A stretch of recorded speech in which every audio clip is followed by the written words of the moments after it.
You've tuned into The Mountain Gardener with your host, Ken Lain. Gardening, it can be challenging, but with these simple insider tips, you'll reap huge rewards.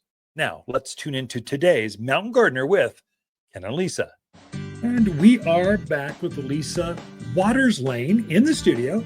We give this entire segment, I'd give the whole show to you. I'd love to share this little booth with you, my favorite gal, for the entire hour if I could, but we give her this segment specifically so I could rope her into coming in. I don't have enough words to do the whole.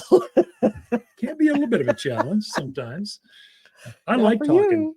My mom gave me a Mr. Microphone when I was a kid, and I've liked one ever since. That is and true. The more people that are tuned in, the bigger the audience, the more power. It's a sickness, actually. Most people, their number one fear of is death.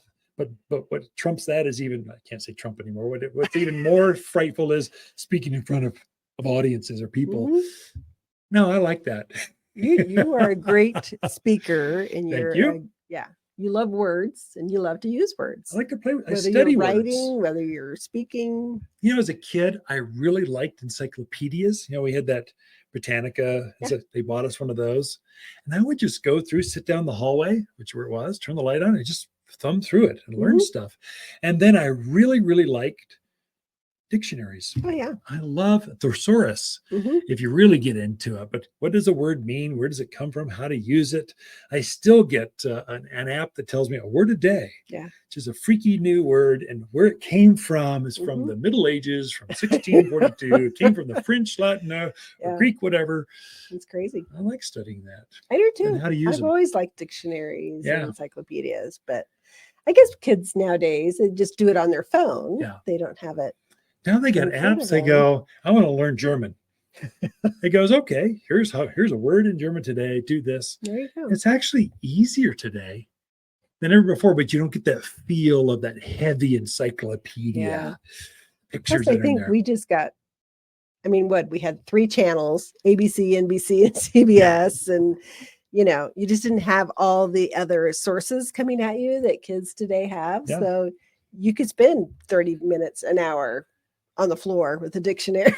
I heard a stat today, I think on NPR or something, that said the average child, I think Gen Z or Y or whatever they are today, whatever the under, we're out of teenage and they've been tucked in, they've been plugged in so much, they've never gone without technology. On average, they spend over 6 hours a day on screen time. That could be a phone, could be a TV, could be a computer, an iPad or whatever. But 6 hours, is that a long time or is it not? I don't know. Seems like a long time. I don't think we even did that on a Saturday morning when we could watch all the cartoons. Your brain will rot if you sit there, and you'll lose you'll need glasses if you watch a TV too long. There's some things kids not true. Days. Oh my gosh, what our parents did to us. They did. But we have to can't be Luddites. Times are a-changing. Right. And the only thing we can do is help our kids adjust to that. You know what I think we should do? Garden more. We should all garden more. That's right. Ken's answered everything. That's right. Garden more, which isn't bad. Oh, that's great. Get your kids out there and have them, your grandkids, your kids. You want to connect with the next generation? Garden with them. They are into it. And go archaeology, rocks, looking for lizards. Just that's all the being outdoors. Yeah, it's great. I agree. So speaking of being outdoors, as I've said before, I walk the neighborhoods a lot. So I'm out seeing a lot of people's houses, and I'm just seeing something. Our neighborhood is maybe 25 years old. It's developed. There's no more infield kind of homes. It's all built out. And some of the homes have been there, I'd probably say 25, maybe 30 years. Yeah, ours is a 2002 is when ours was built, something like that. So 2000s and on. Right. But some of these homes have never changed their landscaping in the whole time that they've been there. And I think it is so worthwhile to take a fresh look at your house and go, man, nobody uses railroad timbers anymore. Don't use those. Get them out of your yard. You can't use them. They don't make them anymore. Get rid of them and replace them with block or something. Because by now, most of them are falling apart. They look dated. They look bad. They make your house look dated. Yeah. There's some things like that that you just kind of go, "Ew, just take care of that." The other thing I see a lot of is a tree that's just either ugly. I Yeah. mean, it is ugly. There's nothing you're going to do to make this tree pretty.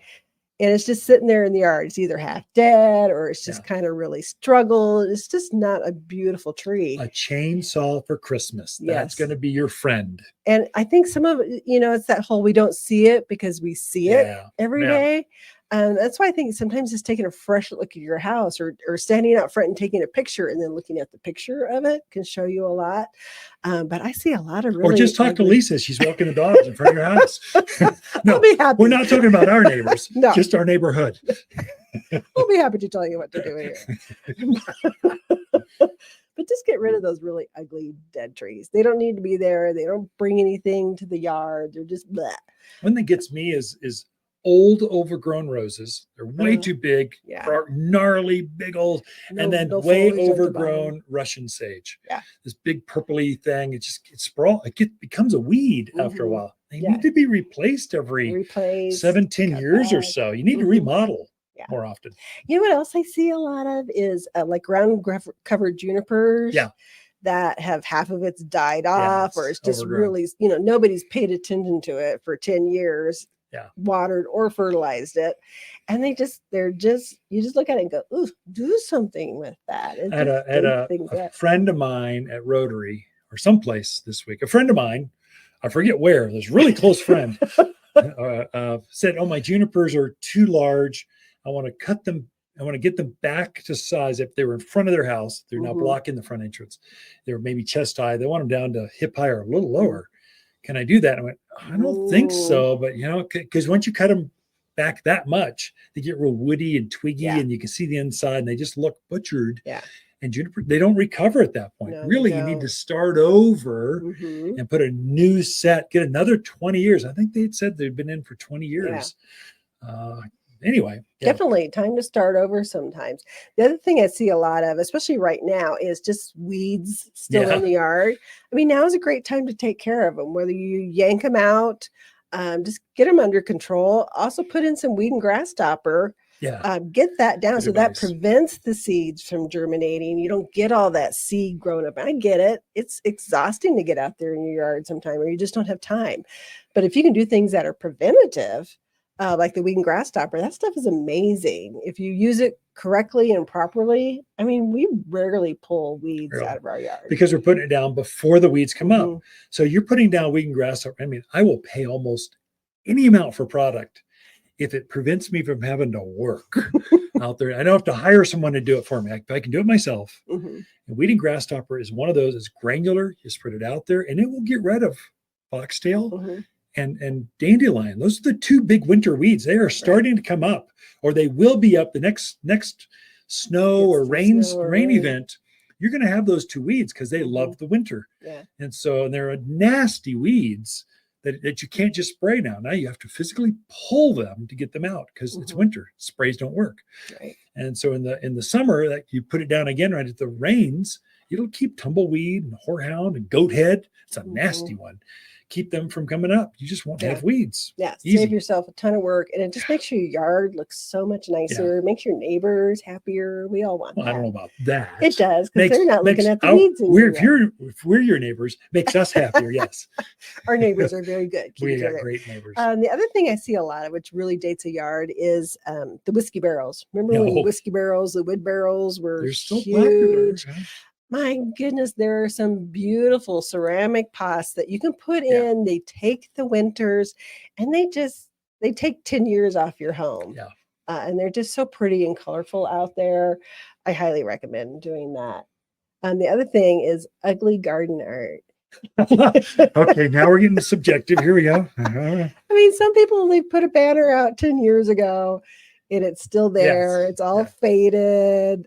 Half of it's blown away, or they put out some cute little squirrel out there, and now that squirrel has no face because it's all melting in there with age. Another one is silk flowers are turning blue. That's a definite indication. That brings your house down, and it describes your taste. You got to be careful with that one. So are you talking about me? Yeah, sorry.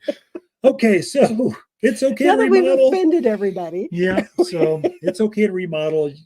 I think we need to remodel more We do. often Take a our look. landscapes to get rid of. You got $1 million house now, Right. and you get this ugly looking tree. It's time to redo it.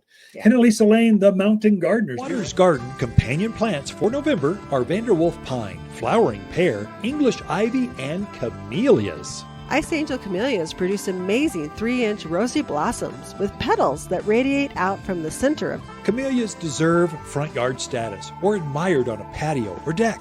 Well adapted to acidic soils beneath oaks, native junipers, and maples. Loves shade gardens, containers, and raised beds. Shop in-store or online at watersgardencenter.com. For a more fruitful garden, increase success in the landscape that just feels better, then tune in daily to the Mountain Gardener podcast. Subscribe through your favorite podcast streamer or visit watersgardencenter.com. Better yet, visit me directly right here at Waters Garden Center. Thanks for tuning in.